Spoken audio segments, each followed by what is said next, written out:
Ever open a really old book, you get that smell, right? That old paper smell. And the cover, if it's leather, it's almost velvety. It's like holding a piece of history. Yeah, like a little time capsule. And we're talking about, well, that's what today's deep dive is all about.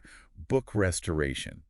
You gave us a ton of material on this. A lot of material. So we're going to, really try to unpack it all, see what this whole career path is all about. It's interesting, right? Because it's art and history, but also science all mixed together. Yeah, so it's not just someone like fixing a tear with tape. It's breathing life back into these objects, these historical objects. And like you said, it's not just slapping a piece of tape on something.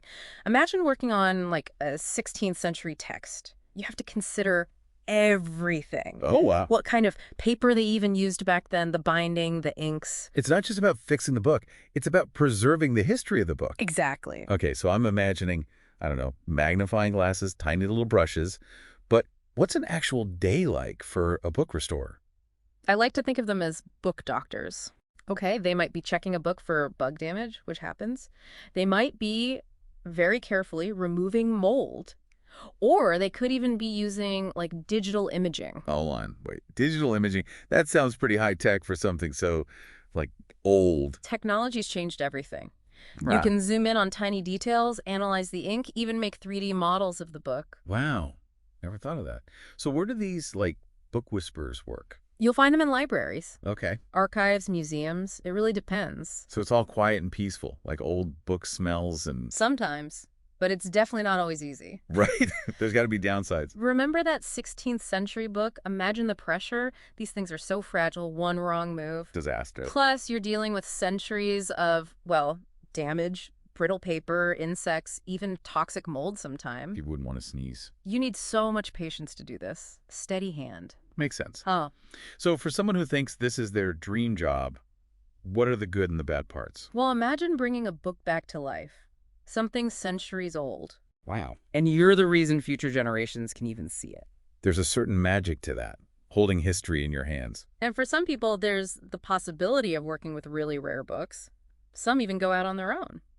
Freelancers. Okay, so that's the romantic side, but what about the real world downsides? It takes a long time to do this. You have to love the details. Not for everyone. And remember the mold, the old inks? That stuff can be dangerous. You have to be so careful. It's a trade-off, like anything else. Follow your passion, but be prepared. So someone's listening, they're hooked. What's step one? Well, you need a good foundation. In a few things, actually. Like you need to be a historian and a scientist and an artist all at once. It's true. Knowing the history of a book is so important. Like, what materials did they use back then? How did they bind the pages? It all matters. You're not just patching things up. You're recreating how it would have looked originally. You got it. And then there's the science side. We talked about mold, right? Well, you need to know how to handle that safely, what chemicals to use. Same with all the adhesives and solvents they use. It's chemistry. Okay, so it's like a whole science in itself. But you mentioned communication skills earlier. Why are those important if you're mostly like alone with the books? You'd be surprised. Book restorers don't just work in isolation. They have to talk to librarians, archivists, sometimes even historians. So they can explain what they're doing, why they're doing it? Exactly. And advocate for the book, maybe even present it to the public. It's more social than you think. That makes sense. So let's say someone's been studying, maybe even got some experience, internships, that kind of thing. What's the next step? How do you actually become a book restorer? Well, you usually start small, like a book restoration assistant. You work with the pros, learn the ropes. Like an apprenticeship. Exactly. Lots of hands-on learning. Then you move up, maybe junior book restorer, you get more responsibility. You get to make more decisions. Right. You examine the books, figure out what's wrong, even lead small projects. And then as you get better, the projects get bigger, right? What's at the top? Eventually, you could become a senior book restorer.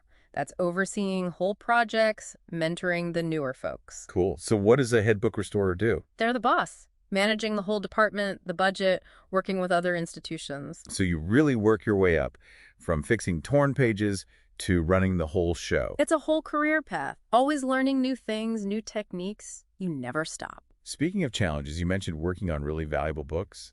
The pressure must be intense. Absolutely. Let's say you've got a first edition Jane Austen. Oh, okay. Yeah. And there's water damage. Some pages are blurry, hard to read. Oh. Do you try to fix the text? Even if it means, changing the original a little. It feels almost wrong, doesn't it? Like you're rewriting history a little. Right, it's a tough call. And here's another one. Imagine a medieval manuscript, and you find a note in the margins. Someone wrote in it. Yeah, maybe a little note from a long time ago, or even just a doodle. Do you get rid of it? It's part of the book's story in a way. Exactly. That's the big question. When are you preserving and when are you changing? Every decision matters. It's like you're not just preserving the book itself, you're preserving everything it represents. That's it. These objects connect us to the past. It's powerful stuff. It's like every little mark, every repair, it all becomes part of the book's history. It's true. Every generation leaves its mark. You could say that. It's not about erasing the damage, it's more like understanding the whole story of the book, how it got here. And that's what makes this field so interesting. It's not just technical skill. You need that, but you also need, like, ethical judgment. You have to know the historical context. And huge respect for the object. We talk about preserving history, but this is different. This is like a whole other level of what that means. Right. It's one thing to say it, it's another to actually do it, and to do it right. You have to make tough calls. Think about the long term. What's the impact of every little thing you do? And sometimes you have to know when to stop. Not everything needs to be perfect. Sometimes those little imperfections, they're part of the story too.